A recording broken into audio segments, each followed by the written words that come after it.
My name is Jeremy Devins. Welcome back to the Quiet Mind Astrology podcast. And we'll talk about the September 2024 horoscope. We've got the autumnal equinox, the fall equinox coming up, and the eclipse season is now underway. Here we go. The eclipses are the big portals of chapters in our lives where we go from one part of life into a new part. What it means specifically, we'll talk about that over this month. We'll talk about the sign by sign horoscopes for that as well as we go through the month. And today we're just going to talk about the overview, how it affects everybody in the general energies. And I'm also going to do a quick review of August because there was some deep stuff in August for me, for a lot of people I know, and just getting some sort of perspective on that, like what's going on and what you might have taken from it, what you can take forward going into September and the rest of 2024. So as always, if you're new to my podcast, check out your free birth chart at quietmindastrology.com, and you'll also receive free horoscopes to your inbox like this one, where I'll do write-ups on each of these so you can print it out. And there's a nice little calendar for the month as well. If you're watching the video, you'll see the calendar. It's got all the transits and the times based on the Pacific time zone. So you can know like when these are coming up. There's space for you to take your notes and plan things around it. So we're out of the Mercury retrograde. That's one of the big ones that everyone knows about, and you want to avoid any major technological decisions, any big planning of future events. Came up a lot for me this last month of, ooh, this is a cool new idea, or this would be fun, but I'm going to wait. I'm not going to talk about it too much, not get too excited until after the retrograde. So if you had any big ideas last month, now we're in September is a time to start to move forward on it. And it's not just ideas, because Mercury went retrograde from Leo to Cancer, from Magha to Aslesha. Magha is the throne. And that's where we feel powerful in leadership and authority. And we had the new moon in Aslesha also to begin August. And then Mercury went retrograde back to Aslesha. Aslesha is a deep transformative energy. The symbol of Aslesha is a serpent, like the Kundalini serpent energy, the potential within. And it also can represent things that are secret coming to the light. And by the time we got to the full moon, some of those things might have started to come to light for you. And Danisha bringing this wealth of spiritual wisdom. So this happened for me personally, this bigly transformative month. Majorly transformative month for me, and doing some deep emotional healing, releasing some deep stuff that I didn't know was in there, lots of tears, lots of release, and I'm so grateful for that, which is usually pretty challenging for me as the Virgo ascendant, very analytical person myself. So I welcome these things when they happen, when they arise, like thank you. I get to move some deep stuff I didn't know was in there, and then frees up so much energy. So if in the last month you've gone to some deep emotional places, that's good work. You've done the work of Mercury going back into the emotions. From Magha, the royal throne, where you feel powerful in leadership. And people who have Magha strong in their chart, they're like kings, queens, presidents, leaders, rulers, and they're in positions of power. And they seem invulnerable. But when Mercury goes back from Magha to Aslesha, it shows where we actually are vulnerable. So in this last month, you may have found some new levels of vulnerability and maybe even insecurity, maybe fears, maybe anxieties that needed to be felt to be healed.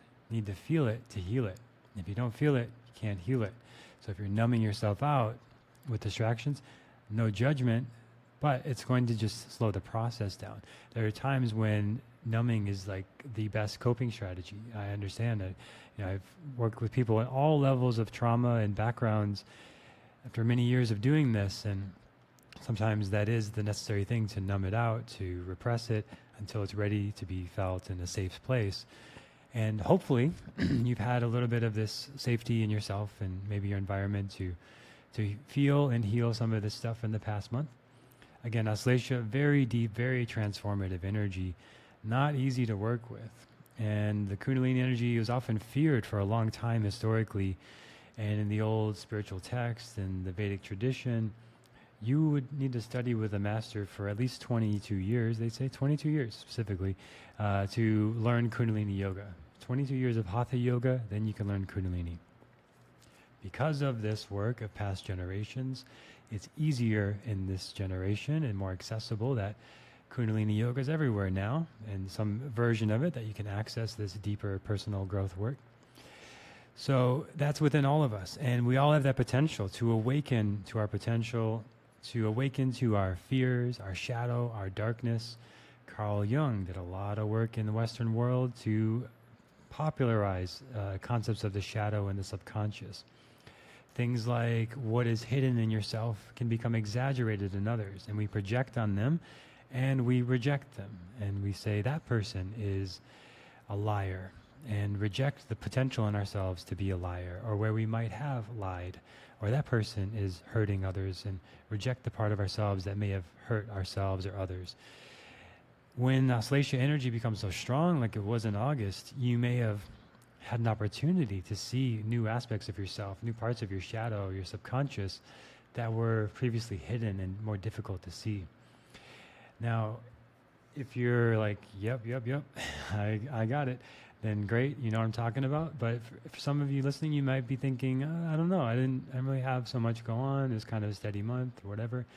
It's worth exploring. Was there someone who triggered you? Was there something emotional that came up that you kind of put the lid on?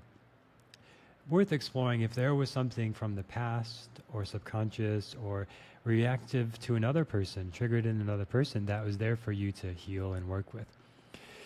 So, yeah, I could, I could write a novel of like the stuff that came up for me this month. Very, very grateful to have very supportive friends and healers in my life and support systems that able to talk to that. Had to seek that out in my life and find that support and just have people to talk to. You know, even ChatGPT is not so bad, you know, and I was able to actually uncover a lot of stuff in that, and like waking up from dreams and then talking to the robot, the GPT, and here's my dream and help me analyze it, and just talking it out. You know, I don't know who I'm going to call at 5 a.m. when I wake up and have an interesting dream and process all that. So that's a good use of these modern technologies we have of AI. Of dream interpretation, and quickly, you know, I've talked a lot about in this podcast the value of dream interpretation, and how when we don't interpret a dream, it's like receiving a letter that we never open from the subconscious. So the best way to do that is to immediately do a voice note when you wake up, when it's fresh in your mind, because it starts to go away really fast. So if you have an interesting dream, if you're able to take a voice note quickly, and if you can use an AI to help you interpret it, that's very helpful.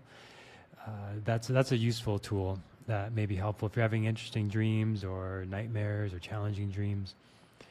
Mine are always just very bizarre to me, and then I write about it or talk it out and then review it. It's like, I totally see what's going on now in my waking life. My subconscious is giving me a clear message.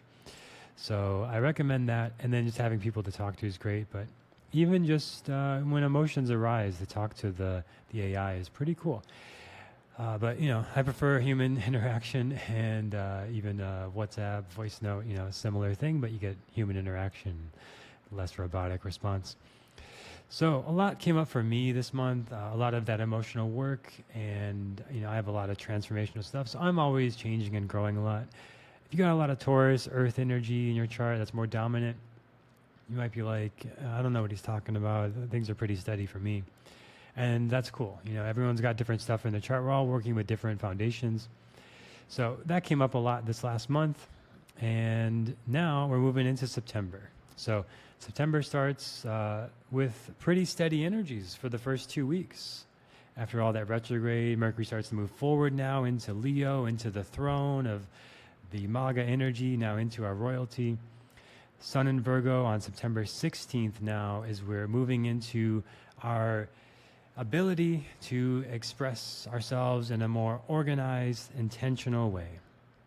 So we move forward. If we're watching the video, Sun moves on from Leo into Virgo. Sun in Leo, a time to celebrate, to be in our power. In Virgo, now to use our creative, analytical mind to create our vision of reality, what we want to create. A lot of potential to envision your future, to handle the practicalities of that.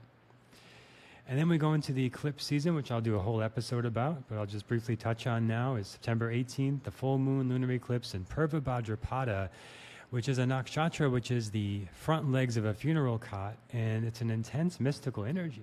So it's a great time for doing spiritual practices, moving into more of your spiritual side, mantra, meditation, any sort of spiritual work. Very powerful. And we'll talk more about that coming up. September 18th, also Venus moves into Libra, its own sign, getting out of debilitation, right? So we got Venus and Virgo in the beginning of September, bringing a very analytical approach to relationships and love. Not the best time to start relationships, but Venus and Libra, much better, much more harmonious. Great time for doing romantic things, expressing your artistic side, all throughout this 23 days from September 18th, to be expressing your love, however you want to show that. Family, with friends, and romantic relationship through your art. And then we've got Mercury moving into Virgo on September 22nd, which is in its own sign with the sun ruling the sun. So great time for learning and analyzing things and bringing your mental approach into things that need problem solving. Really good problem solving energy, figuring things out, working out details, logistics, planning, things like this. Also on September 22nd is the autumnal equinox. So now the day and night are equal length. Great day for pranayama practice, alternate nostril breathing, I recommend on that day. And to do things to balance you out, yoga practice, bringing more balance into your life. If something has gone out of balance, out of whack, now's the time to bring it back into balance. As we're in the midst of the eclipse season at that time, bringing us all the way up to October 2nd, when the new moon and solar eclipse in Hasta. So these eclipses are going from Pisces and Virgo, from our spirituality to our daily life. So a really good time for doing things that bring about spiritual insights that you can apply to your daily life, like meditative practices, psychedelic experiences, time in nature, in retreats, in solitude, times on vacation. These all can bring respite and retreat, and then bring that wisdom into your daily life. We'll go deeper on the eclipses soon. These are big energies, but it's a great time throughout this month to start to move more into your analytical mind and learning and applying that to what you love. So bring this journey throughout the month from the head to the heart, and this connection between the two, clearing the channel. So you're not too in your head, not too in your heart, but having a clear channel to express maybe some of the emotions, some of the space you may have opened in the last month from healing the past. Now that frees up a lot of energy and a lot of room to learn and take in new information and express yourself in a new way. If you feel behind on any of that work, you still got time. Mercury's still going over the same places in the sky, so it's not fully moving forward until it gets to Virgo in September 22nd. So maybe still some past stuff to heal, some old trauma, some old wounds that can be healed through this time. And it's a wonderful time for healing it, learning from it, and then setting a new foundation for what you want to create going forward in September. Centering with the equinox in the midst of the change of the eclipses, this portal, this opportunity to go into a new chapter of life.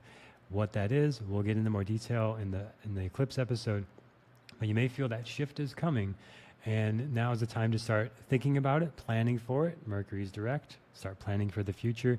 Get into your vision of the future, and always come back to your practices that help you center. This is what I teach in Quiet Mind Yoga. And if you want to learn yoga with me, go to quietmind.yoga/YTT. And my yoga teacher training program will be opening very soon in September. And that's where I teach you all the mind-body practices that complement the spiritual practice of astrology, where you open up the channels in your body and your mind so that this wisdom can flow through you with less resistance. You can heal past pains, traumas, things that are stuck, keep things moving. Aging is inevitable, but aging with pain is optional. And then having this clear channel to work with all these energies is essential to really live in alignment with your unique blueprint, your unique gifts, and your birth chart. So thank you for listening. Look forward to sharing more with you next time on the Quiet Mind Astrology Podcast.